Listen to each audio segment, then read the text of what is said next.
Após a vitória sobre a equipe do Palmeiras, se encerrou a temporada de 2022 aqui no estádio Beira-Rio e tudo vira projeção para o ano de 2023. O técnico Mano Menezes explicou algumas situações táticas da partida contra o Palmeiras e pediu para que as análises em cima dos jogadores elas sejam um pouco mais aprofundadas do que embasadas em apenas uma partida. O presidente Alessandro Barcelos falou sobre a situação de Vitão, que deverá estender uma novela até o mês de junho, e garantiu que o Inter irá contratar jogadores e irá também manter jogadores no elenco pensando em uma próxima temporada mais forte. Aqui na Zona Mista, os jogadores falaram. Pedro Henrique se emocionou pela temporada mágica que viveu no seu clube do coração. Depena fez uma espécie de pedido para a direção e Matheus Dias revelou uma ajuda de um jogador experiente do grupo e falou sobre a ansiedade que viveu para estrear como titular no estádio Beira-Rio.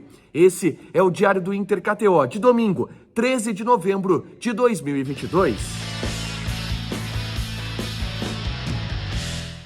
Tudo bem, gente? Obrigado pela participação aqui. Não esquece de deixar teu like, te inscrever, de ativar as notificações. Bora falar do Internacional aqui no A Dupla. Nesse vídeo, um resumo do que de mais importante aconteceu no noticiário colorado ao longo deste domingo, que marca, é claro, o encerramento da temporada de 2022. O Internacional venceu a equipe do Palmeiras pelo placar de 3-0 e, com isso, garantiu o vice-campeonato brasileiro dessa temporada. O Inter foi vice-campeão, atingindo o recorde de pontuação em uma temporada do Campeonato Brasileiro. Aliás, eu fiz uma análise a respeito e um vídeo relatando tudo o que aconteceu no 3-0 do Internacional, com atuações individuais magníficas. O que jogou o senhor Maurício, o que jogou o senhor Alexandre Alemão, o que jogou a defesa, principalmente com o Kehler salvando em momentos decisivos, o que jogou o Matheus Dias, que hoje fez a sua primeira partida como profissional no estádio Beira-Rio. Eu dou detalhes sobre isso, é só clicar aqui em cima para assistir e ver um pouco sobre como foi a partida por 3-0, a vitória por 3-0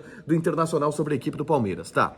Vamos para a repercussão, vamos para o que repercutiu no vestiário após o jogo. O técnico Mano Menezes explicou, por exemplo, na entrevista coletiva, que o início do segundo tempo ele foi um pouco complicado para o Internacional, porque o Palmeiras naturalmente se lançou ao ataque, um pouco contrariado pelo resultado que estava acontecendo. O Inter vencia pelo placar de 2-0. No primeiro tempo, o Alemão e o Maurício fizeram os gols do Internacional e, naturalmente, o time do Abel Ferreira mexeu no intervalo e tentou surpreender o Internacional no segundo tempo. E aí vem aquilo que para o Mano foi o grande mérito. O Inter soube sofrer, segurou a equipe do Palmeiras. E aí depois, com as trocas, a entrada do Brian Romero, a entrada do Pedro Henrique, a entrada dos garotos, do Estevão e do Lucas Ramos, o Inter conseguiu construir o terceiro gol e uma superioridade ainda na reta final do segundo tempo para encaminhar esta goleada.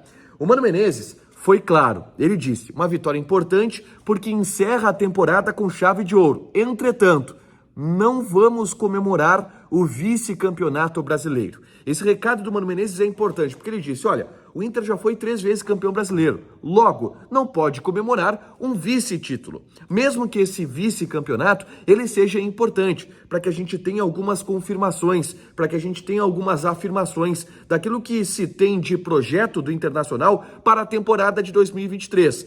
É muito importante, significa muita coisa, mas o Mano foi claro que vice-campeão brasileiro não é um posto a ser comemorado pelo grupo de jogadores.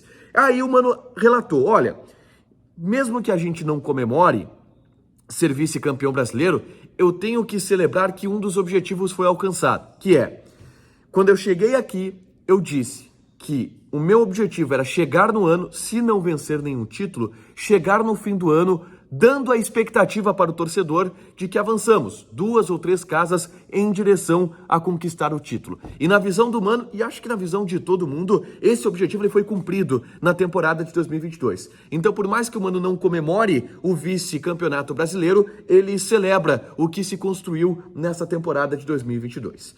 O presidente Alessandro Barcelos, obviamente, deu entrevista coletiva também no pós-jogo para repercutir o encerramento dessa temporada de 2022. E, obviamente, celebrando bastante o que o Internacional fez, esse processo de reconstrução da equipe a partir da chegada do técnico Mano Menezes, dos investimentos que o Internacional fez.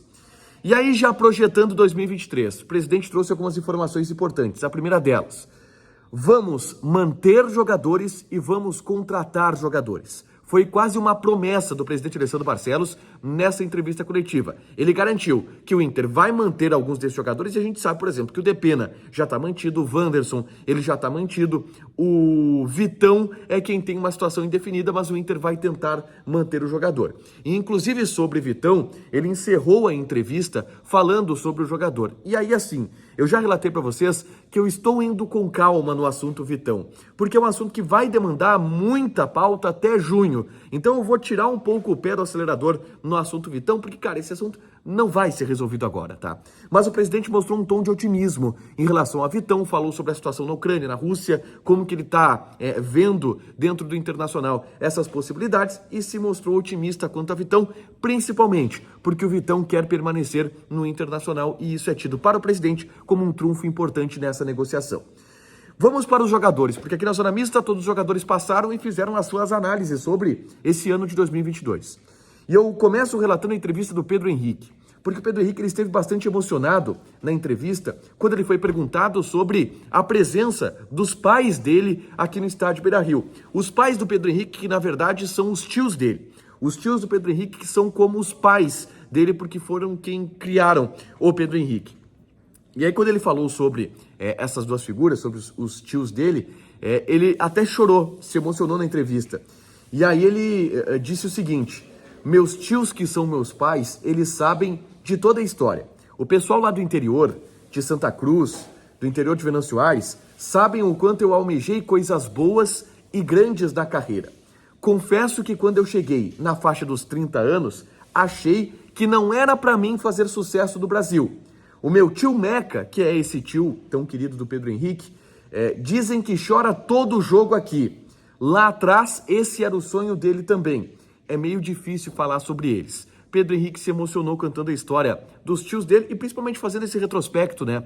Ele foi um cara que fez muito sucesso na Europa, no leste europeu, Azerbaijão, estava na Turquia muito bem, mas ele não tinha ainda a expectativa de viver na terra dele no Brasil uma situação de ser conhecido, de ser reconhecido, de ter sucesso. E ele conseguiu isso na temporada de 2022 e celebrou bastante nessa entrevista, o Pedro Henrique bastante emocionado com isso.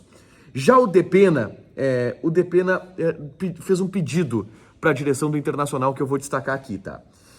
Acho que a gente tem que tentar cuidar o time que tem aqui. Precisa de jogadores, o ano que vem vai ser difícil, mas nós estamos em um bom caminho e o Depena ainda fechou. Vamos tentar começar o ano com um gauchão e depois conquistar algum título grande. Depena pediu para ter atenção em manter os jogadores que estão aqui, Vitão, Wanderson, Depena, o próprio Depena, né? O Pedro Henrique, o Gabriel Mercado, o Moledo, para depois pensar em novas contratações, porque tá todo mundo aqui entendendo que o Inter está caminhando para um rumo certo na próxima temporada.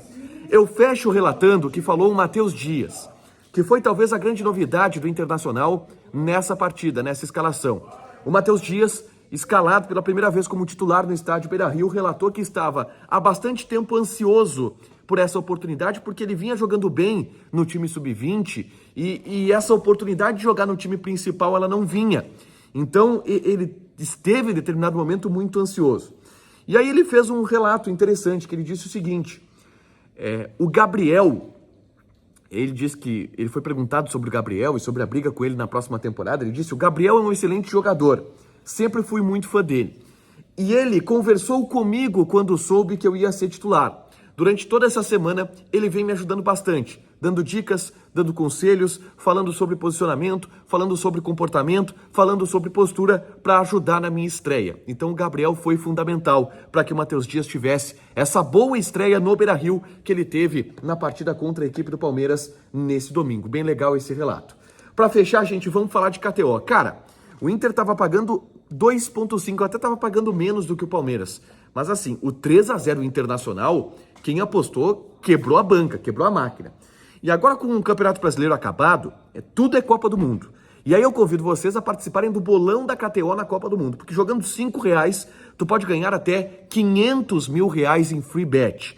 Joga lá na KTO, te registra, coloca o cupom ADUPLA que tu ganha 20% de bônus em cima do teu primeiro depósito, fechado? Deixa teu like, te inscreve, ativa as notificações que vai ter mais conteúdo aqui no canal. Beijo!